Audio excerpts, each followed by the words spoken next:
Campagna vaccinale sotto la lente dei carabinieri del NAS da una parte e portata faticosamente avanti dall'altra per la carenza di fiale.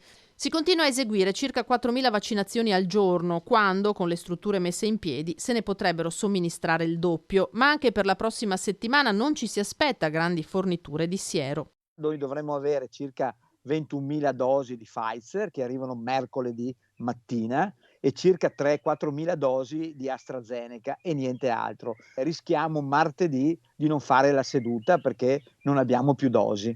Martedì giornata di vaccini a rischio dunque, mentre su quelli eseguiti finora il direttore generale dell'US2 è sereno, anche di fronte all'ipotesi che i carabinieri decidano di visionare le liste dei soggetti a cui sono stati destinati.